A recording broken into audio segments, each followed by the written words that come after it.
இப்போ நெக்ஸ்ட்டு நாம் என்ன பார்க்க போகிறோம்னா பாடி சென்டர்ட் கியூபிக் யூனிட் செல். இப்போ கிறிஸ்டலைன் இல்லை சாலிடில் வந்து என்ன இருக்குது, யூனிட் செல்லில் தான் போகும், ரைட்டா? அப்போ இந்த யூனிட் செல்லில் சென்டரில் இது வரைக்கும் நம்ம கார்னரில் தான் பார்த்தோம், அதான் பிரிமேட்டிவ் செல்லுன்னு சொன்னோம், ரைட்டா? முதன்மை செல்லுன்னு சொன்னோம்.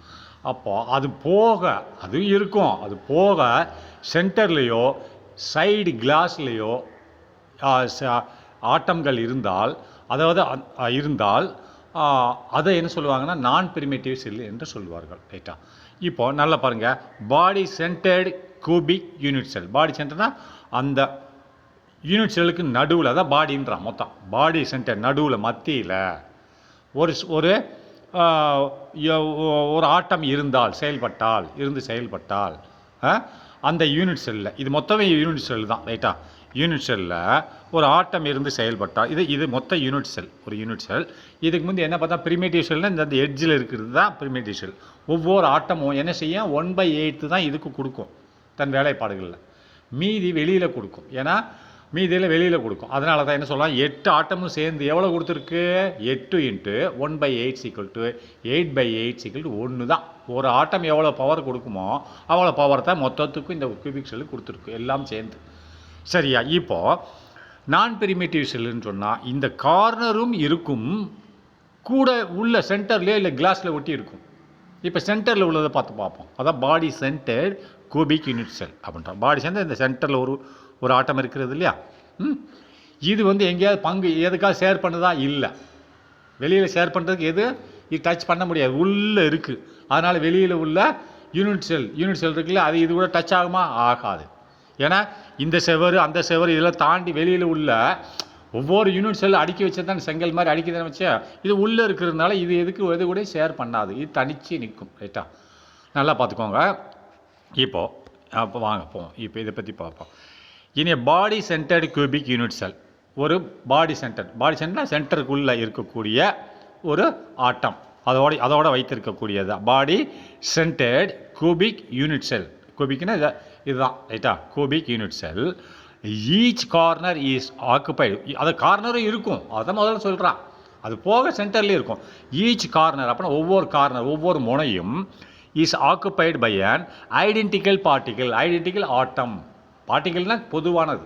ஆட்டம், அயன், மாலிகுல் எதுவாக கூட இருக்கலாம். அயன்னா எல்லாமே அயனாக இருக்கும், எல்லா கார்னரும். மாலிகுல் எல்லாமே மாலிகுலாக இருக்கும். அப்போ ஆட்டம்னா எல்லாமே அந்த கார்னர் ஃபுல்லாக ஆட்டமாக இருக்கும், ரைட்டா? அதான் பார்ட்டிகிள்னு பொதுவாக போட்டால், அங்கே ஆட்டம்னு போட்டால் இங்கே பார்ட்டிகிள் போட்டான்னு நினைக்காதீங்க, எல்லாம் ஒன்று தான். அப்போ எல்லாமே ஐடென்டிக்கலாக இருக்கணும். ஐடென்டிக்கல் ஒரே மாதிரியான ஆட்டமாக இருக்கும், ரைட்டா? அளவில் பெருசு சிறுசு இருக்கக்கூடாது, ரைட்டா? அதுதான் சொல்கிறான். In a body centered cubic unit cell each corner, ஒவ்வொரு மூலையும் அது சொன்னதை அப்படியே ரிப்பீட் பண்ணுறா. இது கூட இன்னொன்று சென்டரை மட்டும் சேர்க்கணும், சென்டரில் உள்ள பார்ட்டிகளை சேர்க்கணும். அது ஆட்டம் தான் அது, ரைட்டா? அதுதான் body centered. In a body centered cubic unit cell each corner, ஒவ்வொரு கார்னரும் இஸ் ஆக்குபைடுனா வைத்திருக்கிறது பை அன் ஐடென்டிக்கல் பார்ட்டிகிள், ஒரே மாதிரியான பார்ட்டிகளை வைத்திருக்க, ஒரே மாதிரியான ஆட்டம், ரைட்டா? அந்த ஆட்டம் என்ன செய்யும், 1/8 தான் இதுக்கு பங்கு வகிக்கும். இதில் வெளியில் உள்ள யூனிட் செல்லுகளில் பங்கு வகிக்கும், ரைட்டா? அண்ட் இன் அடிஷன், அது கூட சேர்ந்து இருந்தால் தான் இதுவும் இருக்கணும், இன்னொன்று இருந்தால் தான் அது நான் பிரிமிட்டிவ்.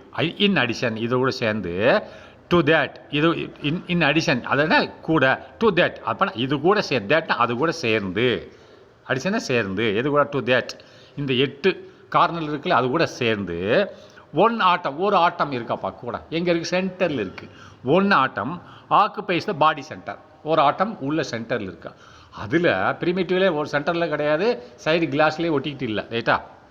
அப்போ கூட ஒன்று இருக்குது. அப்படி இருந்தால் இது நான் பிரிமேட்டிவ், ரைட்டா?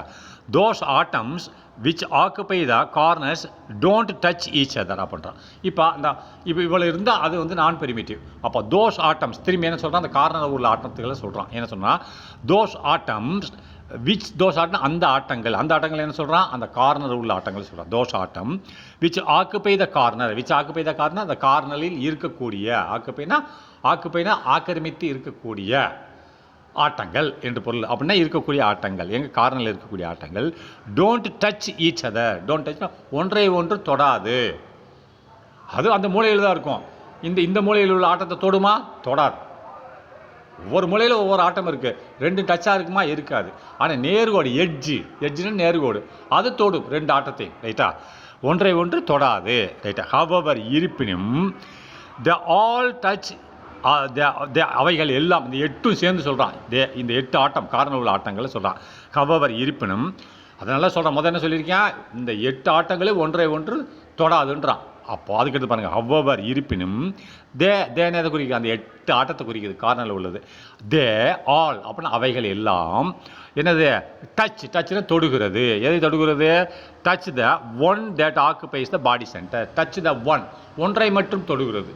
அது எது அப்படின்னு பார்த்தா தேட் அவை அந்த ஒன்றை மட்டும் தொடுகிறது. இந்த எல்லா 8ம் சேர்ந்து ஒன்றை மட்டும் தொடுகிறதுன்னா தேட் அவை எதுவென்றால் ஆக்குபைஸ் த பாடி சென்டர்.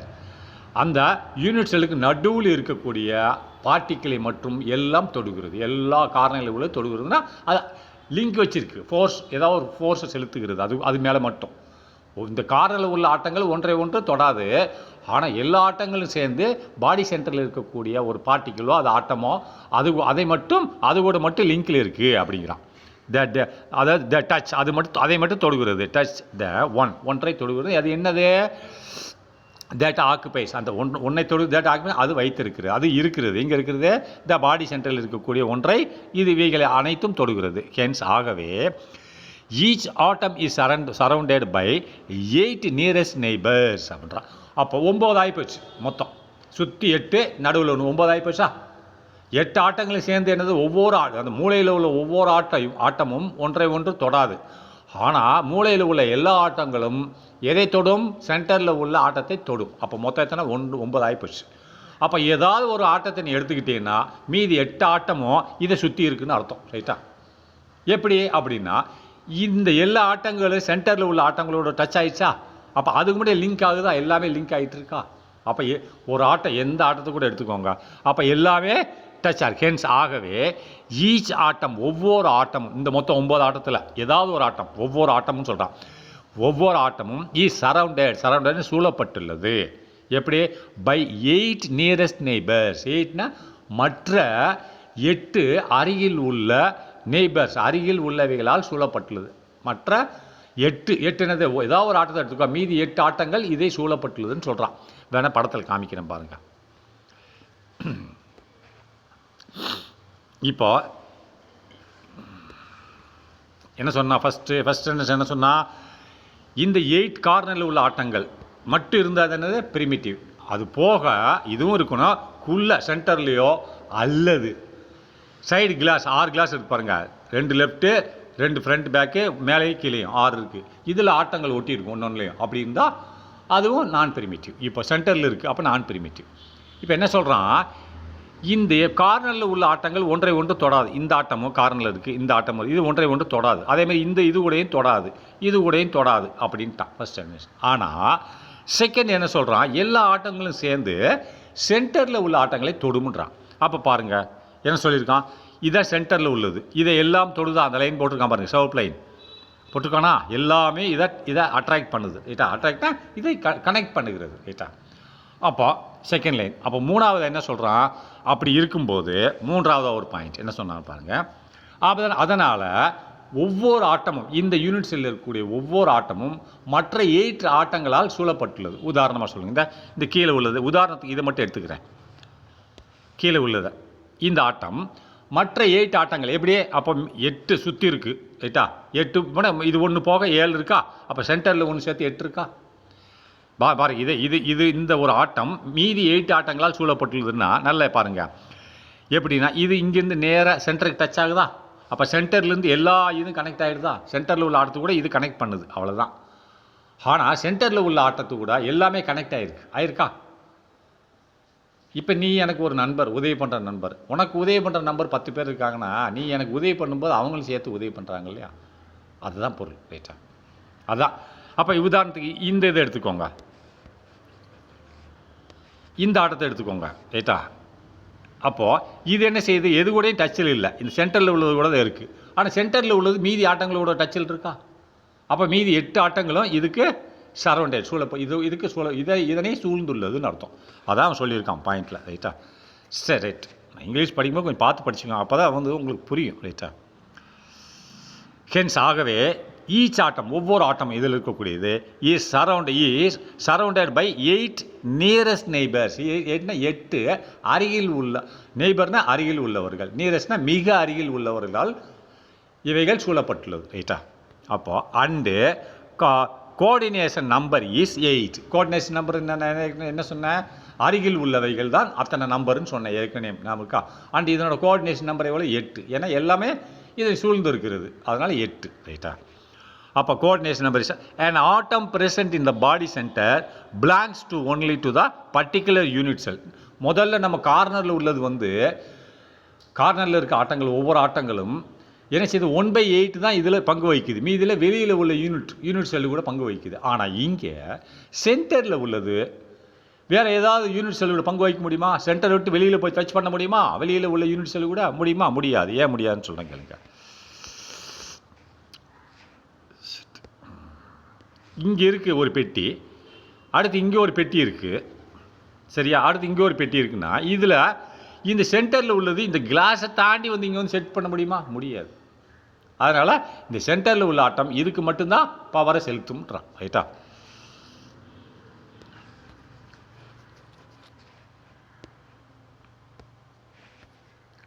அதைத்தான் எழுதியிருக்கான். ரைட்டா? என்ன எழுதியிருக்கான்? அந்த coordination number an atom present ஒரு ஆட்டம் present இருக்கிறது. அடுத்ததான் பாடி சென்டர். பாடி சென்டரில் இருக்கக்கூடிய ஆட்டத்தை தான் சொல்கிறான். பாடி சென்டர் பிளாங்க்ஸ்னால் சார்ந்துள்ளது. எதை? To the particular unit. ஒன்றில் அந்த யூனிட்டை மட்டும் சார்ந்து, அந்த அழகை மட்டும் சார்ந்து வந்துள்ளது. இந்த யூனிட்டுக்கு மட்டும்தான் இது பொருந்தும். பக்கத்து யூனிட் கூட டச் ஆகலை. அதனால் டு த பர்டிகுலர் யூனிட். அதுக்கடுத்து யூனிட் செல், அந்த யூனிட் செல்லு கூட மட்டும் சார்ந்துள்ளது, வேறு எது கூடயும் டச் ஆகலை. உதாரணமாக ஐ unshared by other unit cell. இது ஷேர் பண்ணலை. மீதி யூனிட் செல்லு இன்னொரு டப்பா கூட ஷேர் பண்ணியிருக்கா? இல்லை. மீதி இதில் எண்டில் உள்ளதில் ஷேர் பண்ணியிருக்கு. ரைட்டா? அதனால் இது என்ன செய்யுது? இதனோட ஷேரிங் என்னது? 1/1. அங்கே 1/8 போட்டோம். ஏன்னா அது 8 கூட ஷேர் பண்ணியிருக்கு. 1 தான் இது கொடுக்குது, மீதி 7 வெளியில் ஷேர் பண்ணியிருக்கு. அதான் 1/8. இதுக்கு என்னது? 1/1 தான். அப்போ என்ன போடணும்? நல்லா பாருங்கள். முதல்ல உள்ளது எழுதிக்கணும். இது எல்லாம் ரெண்டுமே இருக்கணும். இதுக்கு என்னது? சென்டர் பாடின்ற போது முதல் என்னது? ப்ரிமேட்டிவ் செல்லில் உள்ளது அப்படியே இருக்கணும். இங்கே அது போக கூட ஒன்று இருந்தால் இது வந்து நான் ப்ரிமேட்டிவ். அப்போ ப்ரிமேட்டிவ் செல் எந்த number of atoms in a BCC unit cell. அதாவது எவ்வளோ ஆட்டம் இருக்கிறது பிசிசி யூனிட் செல்லில் அப்படின்னா, பிசிசின்னு என்னது? பார்டர் சென்டர்ட் கியூபிக் யூனிட் செல்லில் எவ்வளோ ஆட்டம் இருக்கிறதுன்னு என்று பார்த்தீங்கன்னா, நம்பர் ஆஃப் ஆட்டம்ஸ் இந்த பிசிசி யூனிட் செல்லில் எவ்வளோ இருக்குன்னா, சுற்றி உள்ள ஆட்டங்கள் மட்டும் இருந்தால் ப்ரிமேட்டிவ். சுற்றி உள்ள ஆட்டமும் இருக்கணும், நடுவில் உள்ள ஆட்டம் இருக்கணும். அப்படின்னு தான் இது வந்து நான் ப்ரிமேட்டிவ். அப்போ சுற்றி உள்ள ஆட்டங்கள் எவ்வளோ இருந்தது? 8 தானே? 8. அது 8 × 1/8. ஏன்னா அந்த ஆட்டங்கள் எவ்வளோ பங்கு வகிச்சு? ஒரு பங்கு தான் இதில் வகிச்சிச்சு, 1/8. அப்போ 8 × 1/8னா 8/8 = 1. ரைட்டா? அதான் 8/8ன்னு போட்டான். அடுத்து இங்கே வாங்க, இந்த 1 தான் இருக்குது. இது எது கூட ஷேர் பண்ணதா? இல்லை. அப்போ என்சின்னா ஒரு ஆட்டம். என்பி அப்படின்னா பாடினா பாடி சென்டர். அது என்சினா கார்னர். ரைட்டா? இங்கே என்பினா body center. Number of body center atom 1 தானே?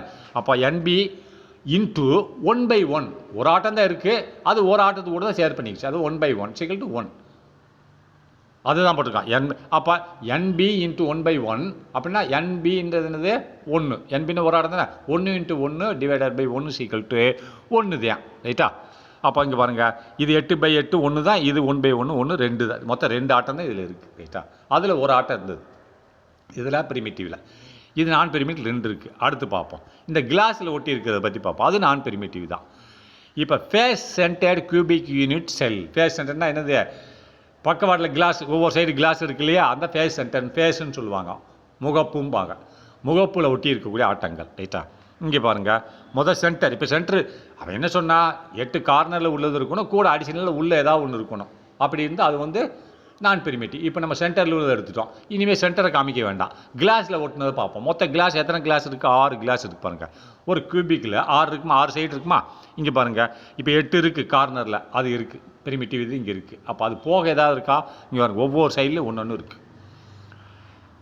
எப்படின்னு பாருங்கள். இது வந்தா 8 இருக்குது, அது போக இங்கே இந்த கிளாஸில் ஒன்று ஒட்டி இருக்குது, இந்த கிளாஸில் ஒன்று ஒட்டியிருக்கு, அந்த கிளாஸில் ஒன்று ஒட்டியிருக்கு, மேல் பக்கத்தில் ஒன்று ஒட்டியிருக்கு, இந்த கீழ் பக்கத்தில் ஒன்று ஒட்டியிருக்கு, அந்த சைடு ஒன்று ஒட்டியிருக்கு. 6 பக்கமும் 6 ஆட்டங்கள் ஒட்டியிருக்கு. ரைட்டா? ஒரு கியூபிக் 6 சைடு தானே இருக்கும், 6 பக்கம் ஒட்டியிருக்கு. ஆனால் இதில் பிரச்சனை என்னென்னா, சென்டரில் இருக்க ஆட்டம் தான் பக்கத்தில் உள்ள போனதில் படித்தோம் இல்லையா, சென்டரில் உள்ள ஆட்டம் பக்கத்தில் உள்ள கியூபிக் கூட ஷேர் பண்ணலாம். ஆனால் இங்கே இந்த ஷேரிங் இது ஷேரிங் நடக்கும். ஏன்னா இல்லை 1/2 நடக்கும். ஏன்னா நான் சொல்கிறேன் கேளுங்க. இந்த ஆட்டம் இந்த செவர் இருக்கு இல்லையா, இந்த செவரில் உள்ள இந்த ஆட்டத்தை எடுத்துக்கிறோம் சரியா. இது என்ன செய்யும், நான் பக்கத்தில் இன்னொரு டப்பா ஒட்டி வச்சுருப்பேனா, செங்கல் ஒட்டி வச்சிருக்குல்ல. அப்போ இந்த செவரா ஒட்டி தானே இருக்கும். ஒரு செங்கல் இன்னொரு செங்கல் ஒட்டி தானே வச்சுருப்பேன். அப்போ 2 செவர் ஒன்று சேரும் இல்லையா. அப்போ 2 செவர் இந்த ஆட்டம் என்ன செய்யும், இன்னொரு செவர் கூட பாதியை ஷேர் பண்ணோம். பாதி இந்த செவர் கூட வச்சுக்கிறோம், இந்த கிளாஸ் கூட வச்சுக்கிறோம். அப்போ இதுக்கு எவ்வளோ கொடுக்கும், இந்த மேலே உள்ளது 1/8 கொடுத்துச்சு. மற்ற 7 கூட ஷேர் பண்ணிச்சு. அப்போ இது 8 கூட ஷேர் பண்ணிச்சு. மொத்தம் இது 2 கூட தான் ஷேர் பண்ணும். ஏற்கனவே இது இருக்கிற இடம் இன்னொரு பக்கத்தில் உள்ள இன்னொரு பாக்ஸ் ரைட்டா. அதேமாதிரி இந்த சைடு இந்த ஒரு ஆட்டம் இது என்ன செய்யும், இங்கிட்டு ஒரு ஒட்டி இருக்கும் இல்லையா, இது கூட இந்த ஆட்டம் இதில் பாதி கொடுக்கும், இதுக்கு பாதி கொடுக்கும், இதுக்கு பாதி கொடுக்கும். அதுமாதிரி அந்த சைடு அது இதில் பாதி கொடுக்கும், அந்த பாதி. இப்போ நம்ம ஒரு ஆட்டத்தை மட்டும் எடுத்துக்கிடுவோம். அந்த ஒரு ஆட்டத்தை நம்ம எடுத்து பேசணும். இந்த ஒரு ஆட்டம் இங்கிட்ட ஒரு பெட்டி வச்சுருக்கேன், சேர்த்து இணைஞ்சு வச்சுருக்கேன். அப்போ இந்த ஆட்டத்துக்கு பவர் எவ்வளவோ அதில் பாதி தான் இங்கே கொடுக்கும், மீதி பாதி ஒட்டி வச்சதில் கொடுத்துரும். அப்போ இது என்ன 1/2 அர்த்தம். பாதினா 1/2 தானே. இது கோஆர்டினேஷன், அது உதவி செய்கிறது எவ்வளவு, பாதி தான். அப்போ நல்லா பார்த்துக்கோங்க. இப்போ படிப்போம்.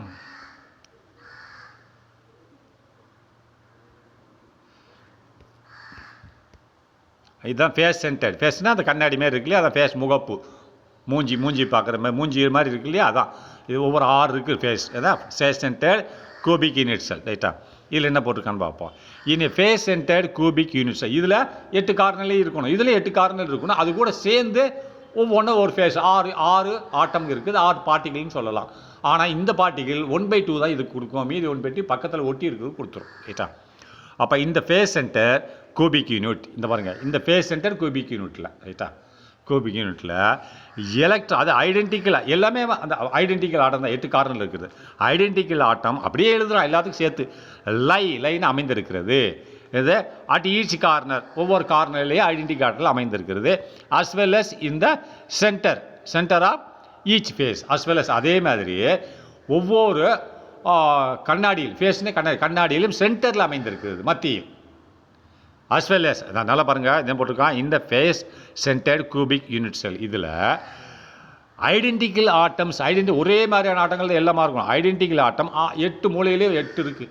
அது போக இன்னும் இதே மாதிரி உள்ள ஆட்டங்கள் ஐடென்டிக்கல் ஆட்டம் இந்த கண்ணாடி இருக்குல்ல, அதில் சென்டர் பகுதியில் எல்லா சைட்லையும் சென்டர் பகுதியில் அமைந்திருக்கிறது, மத்தியில் அமைந்திருக்கிறது ரைட்டா. அதே ஐடென்டிக்கல் ஆட்டம் நல்லா பாருங்கள். Identical atom lies at each corner எல்லா கார்னர்லையும் இருக்குது, 8 இருக்குது. அஸ் வெல் எஸ் அதே மாதிரி இந்த சென்டர் ஆஃப் ஈச் ஃபேஸஸ் இந்த சென்டர் மத்தியில் இருக்கிறது. ஈச் ஃபேஸஸ் ஒவ்வொரு கண்ணாடியிலையும் இருக்கிறது. ஈச் ஃபேஸஸ் ஒவ்வொரு கண்ணாடி 6 கண்ணாடி இருக்குது, அதில் மத்தியில் இருக்கிறது. அதை வேணால் பாருங்கள், மத்தியில் தான் இருக்கும் பாருங்கள். சென்டரில் இருக்கா, இந்த சென்டரில் அமைந்திருக்கிறதா. இப்போ 8 இப்படி இருக்கிறது. இதை மாதிரி உள்ள உருவம் கொண்ட ஒரு ஆட்டமோ அல்ல பார்ட்டிகளோ இந்த மாதிரி எல்லா சைடு கண்ணாடி கிளாஸ் சென்டர் பகுதியில் ஒட்டி இருக்கும். இது மட்டும் இதுக்கு எவ்வளோ கொடுக்கும், பவராக 1/2 தான் கொடுக்கும். மீதி 1/2 இது கூட ஒட்டி இருக்குல்ல இன்னொன்று, அது கொடுத்துரும். அதேமாதிரி அந்த சைடில் உள்ளது ஒட்டி இருந்தது, அந்த சைடில் உள்ளது ஒட்டிருக்கும். அப்போ எல்லா சைடில் ஒன்று ஒட்டி இருக்கும் ரைட்டா. கீழே ஒட்டி இருக்கும், மேலேயும் ஒட்டி இருக்கும். ஒவ்வொரு யூனிட் செல் இருந்த ஒவ்வொரு செங்கலும் அப்போ அது கொடுத்துரும் ரைட்டா. சரி ரைட் நெக்ஸ்ட். அப்போ அசுவேஸ் முடிஞ்சா. அப்போ தோஸ் ஆட்டம்ஸ் இந்த கார்னர் டச் தோஸ் இந்த faces but not each other. அங்கே சொன்னோம்ல, அந்த கார்னரில் உள்ள ஆட்டங்கள் இன்னொரு கார்னரில் உள்ள ஆட்டத்தை டச் பண்ணாது, ஆனால் சென்டரில் உள்ள ஆட்டத்தை மட்டும் டச் பண்ணணும்னு சொன்னோமா இல்லையா. கார்னரில் உள்ள ஆட்டங்கள் இந்த கார்னரில் உள்ள ஆட்டத்தை கூட இணைந்து இருக்காது, ஆனால் எல்லா கார்னரில் உள்ள ஆட்டங்களும் சென்டரில் உள்ள ஆட்டங்களோட இணைந்து இருக்கும்னா. இங்கே என்ன சொல்கிறான்னு பாருங்கள், இதே தான் அந்த கார்னரில் உள்ள ஆட்டங்களோட இணையாது, ஆனால் இந்த சென்டரில் உள்ள ஆட்டங்களோட இணையும். கார்னரில் உள்ள ஆட்டங்கள் சென்டரில் உள்ள ஆட்டங்களோட இணையும் அப்படின்ற. அங்கே சென்டரில் இந்த ஃபேஸில் மத்தியில் அமைந்திருக்கக்கூடிய கண்ணாடி கிளாஸில் மத்தியில் அமைந்திருக்கக்கூடிய ஆட்டம் கூட இணையும். ஆட்டமோ பார்ட்டிகள் 2 ஒன்று தான். அப்போ தோஸ் ஆட்டம்ஸ் இந்த கார்னர்ஸ், தோஸ் ஆட்டம்ஸ்னால் அந்த ஆட்டங்கள். எந்த ஆட்டங்கள், இந்த கார்னரில் உள்ள ஆட்டங்கள். டச் தோஸ் ஆட்டம்ஸ் இந்த ஃபேஸஸ், டச்னா தொடும். தோஸ் ஆட்டம்ஸ் இந்த ஃபேஸஸ்னால் அந்த கண்ணாடியில் உள்ள ஆட்டங்களை தொடும் அப்படின்றான். But not each other but ஆனால் நாட் ஈச் அதர், ஒன்றை ஒன்று தொடாதுன்னு. நாட்னு இல்லை, ஈச் அதர் ஒன்றை ஒன்று தொடாது. என்ற ஒன்றை ஒன்று இந்த கார்னர் உள்ளது ஒன்றை ஒன்று தொடாது. அதான் பட் நாட் ஈச் அதர், ஒன்றை ஒன்று தொடாது. ஆனால் எதை தொடும்? கண்ணாடியில் உள்ளது தொடும் அப்படின்றான். ரைட்டா? அங்கே என்ன சொன்னால் சென்டரில் உள்ளது தொடும், பட் நாட் ஈச் அதர், ஒன்றை ஒன்று தொடாது. இதே தான் அங்கே உள்ளதை இதை சொல்லியிருக்கான். ரைட்டா? இங்கே கண்ணாடி கிளாஸில் உள்ளதை சொல்கிறான், அங்கே சென்டர் மத்தியில் உள்ளதை சொல்கிறான். ரைட்டா?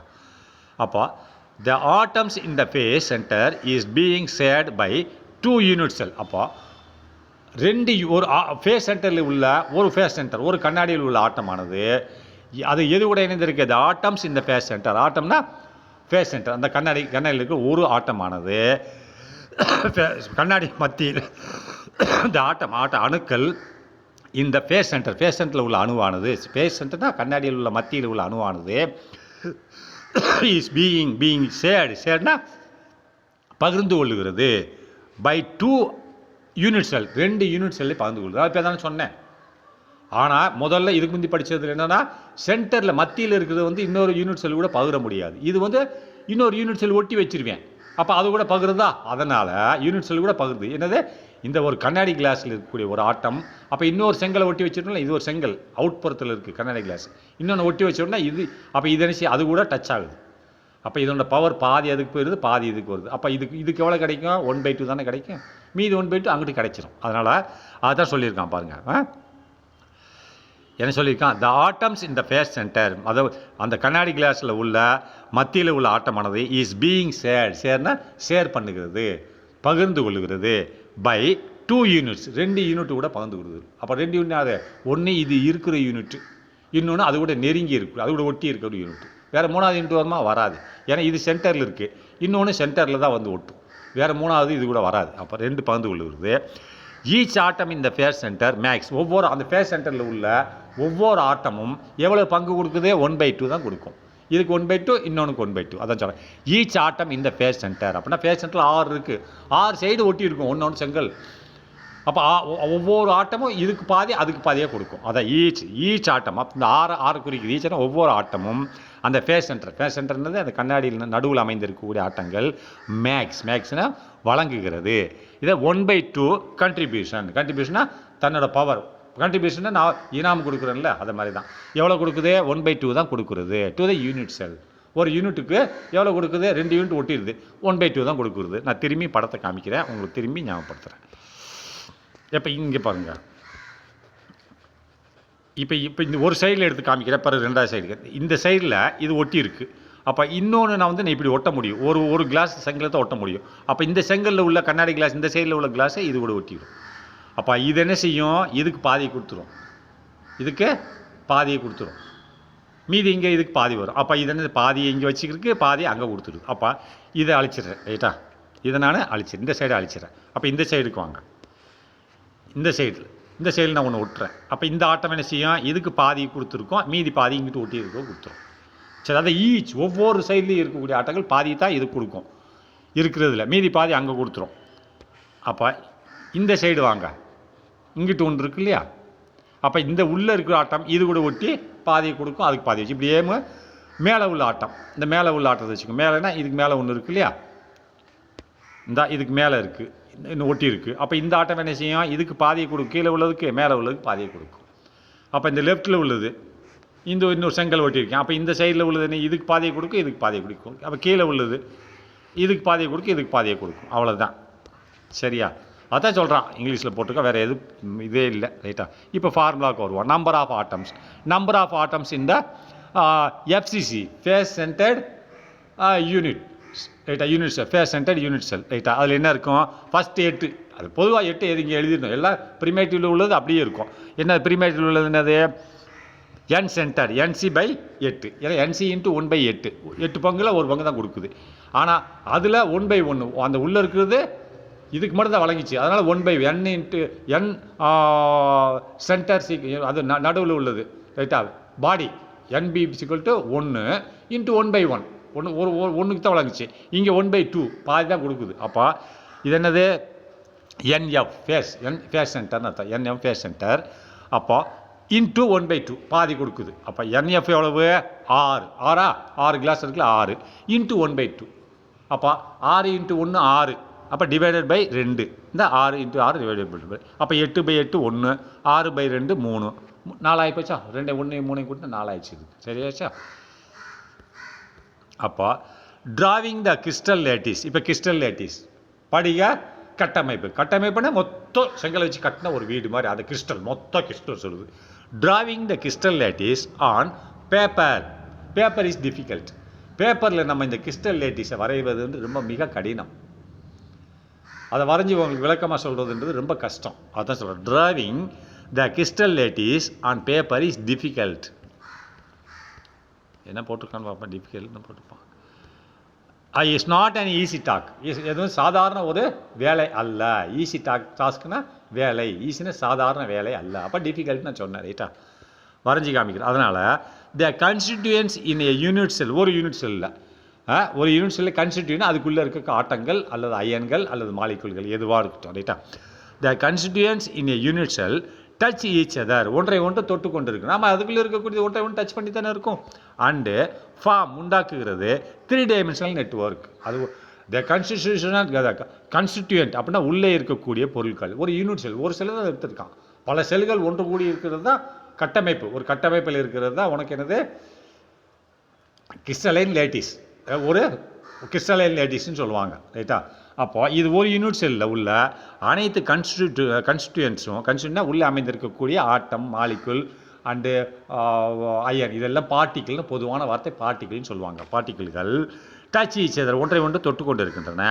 அண்டு ஃபார்ம் உண்டாக்குகிறது, அதுக்கு என்ன உண்டாக்குறது, 3 டைமென்ஷனல் நெட்வொர்க், ஒரு 3 டைமென்ஷனல் XYZ டைமென்ஷனல் நெட்வொர்க், ஒரு வலைப்பு நிலை உண்டாக்குகிறது. அப்போ this can be simplified by drawing a crystal structure, இதை நாம் சுருக்கமாக வரைந்து காமிக்கலாம். திஸ் கேன் பி, இதை முடியும் எப்படி, சிம்பிளிஃபைட் சுருக்கமாக, பை டிராயிங் வரைந்து, எப்படி கிறிஸ்டல் ஸ்ட்ரக்சரை படிக அமைப்பை நாம் சுலபமாக வரைந்து காண்பிக்கலாம். எப்படின்னா வித் த ஹெல்ப் ஆஃப், எதை வைத்துக்கொண்டு, with the help of small circles, சிறிய சர்க்கிள், சிறிய ரவுண்டை வைத்துக்கொண்டோ அல்லது ஸ்பியர் கோலத்தை வைத்துக்கொண்டோ காண்பித்து நம்ம இதை விளக்கலாம், சாதாரணமாக விளக்கலாம். அப்படின்ற எப்படி கரஸ்பாண்டிங் கன்ஸ்டிடியூயன்ட் பார்ட்டிகிள்ஸ், அப்போ சர்க்கிள்களை எப்படி போடணும், ஒவ்வொரு கரஸ்பாண்டிங் சம்பந்தப்பட்ட கன்ஸ்டிடியூயன்ட் பார்ட்டிகிள், அதில் இருக்கக்கூடிய பார்ட்டிகிள் என்னது, காமன் வேர்டு, எதற்கு, ஆட்டமாக இருக்கலாம், அயனாக இருக்கலாம், மாலிகுல். அந்த பார்ட்டிகிள்களில் ஒவ்வொரு பார்ட்டிகிளையும் ரவுண்டாக நம்ம குறியீடு வச்சு நம்ம காமிக்கலாம் என்று சொல்லுகிறார்கள். அண்டு மேலும் கனெக்டிங் நெய்பர் பார்ட்டிகிள்ஸ், அந்த ஒவ்வொரு பார்ட்டிகிளையும் நம்ம கனெக்ட் பண்ணுறதையும் காமிக்கலாம். அந்த கனெக்ட் பண்ணுற கோடுக்கு பேர் என்னது, ஸ்ட்ரெயிட் லைன். அப்போ அந்த ஸ்ட்ரெயிட் லைனுக்கு இன்னொரு பேர் என்னது, எட்ஜுனா ஸ்ட்ரெயிட் லைன் தான். ஒவ்வொரு ஆட்டம் இன்னொரு ஆட்டத்தை கனெக்ட் பண்ணக்கூடிய கோடு, அதான் ஸ்ட்ரெயிட் லைன். அதற்கு மற்றொரு பேர்னா எட்ஜ், ரைட்டா. அப்போ நெய்பர் பார்ட்டிகிள் அதை நம்ம கனெக்ட் பண்ணி நம்ம காமிக்கலாம். யூஸிங் ஏ ஸ்ட்ரெயிட் லைன், ஒரு ஸ்ட்ரெயிட் லைன் நேர்கோடை பயன்படுத்தி கனெக்ட் பண்ணி நம்ம காமிக்கலாம். as shown in the figure, படத்தில் காண்பிக்கப்பட்டபடி. இந்த வாரம் இதை தான் காமிச்சிருக்கான். இங்கே பாருங்கள், இந்த ரவுண்டாக போட்டிருக்கான் இல்லையா, ஒவ்வொரு ரவுண்டு எப்படி கனெக்ட் ஆகிருக்கு. இதை பேப்பரில் வரைஞ்சி காமிக்கிறது, ஒரு கிறிஸ்டலில் வரைஞ்சி காமிக்கிறது ரொம்ப கஷ்டம். அதனால் இது மொத்தம் என்னது, ஒரு யூனிட் செல் இருக்கக்கூடிய கன்ஸ்டிடியூயன்ட் ஆட்டம் அல்லது அயன் அல்லது மாலிகுல், இதை என்னவா கூட வச்சுக்கோங்க. ஆட்டம்னா ஆட்டம், அயன் மாலிகுல், மொத்தத்துக்கு பொதுவான பேர். மனிதர்கள், பீப்புள், அப்படி பீப்புளில் பெண்கள் இருக்கலாம், ஆண்கள் இருக்கலாம், குழந்தைகள் இருக்கலாம், எல்லாமே பீப்புள் தான் பொதுவான வார்த்தை. அதான் பார்ட்டிகிள்மா. சில சமயங்களில் பார்ட்டிகிள்னு வேர்டு யூஸ் பண்ணுவான். ஏன்னா பார்ட்டிகிள்னு போட்டானே, இது என்னதுன்னு சொல்லி குழம்பக்கூடாது. இந்த 3ஐயும் குறிப்பிடக்கூடிய பொதுவான ஒரு வார்த்தை. சரி, இப்போ ஒவ்வொரு பார்ட்டிக்கிளும் என்னது எப்படி இணைந்துள்ளது என்பதை நாம் எப்படி ஸ்ட்ரெயிட் லைன் போட்டு காண்பிக்கலாம். அப்படின்னு ஸ்ட்ரெயிட் லைனுக்கு பேர் என்னது, எட்ஜுன்னு சொல்லலாம், இன்னொரு வார்த்தை, ரைட்டா. இங்கே பாருங்க, எதை வேணால் எல்லாமே இன்டர் கனெக்டிவிட்டியில் இருக்குது, பார்த்தீங்களா. இதை தான் சொல்லியிருக்கான். சரி, ஓகே, முடிஞ்சு. அடுத்தது என்னது, calculation involving unit cell dimensions. இதை அடுத்ததில் பார்க்கலாம். இதுவே எக்கச்சக்கம் போயிருக்கும்.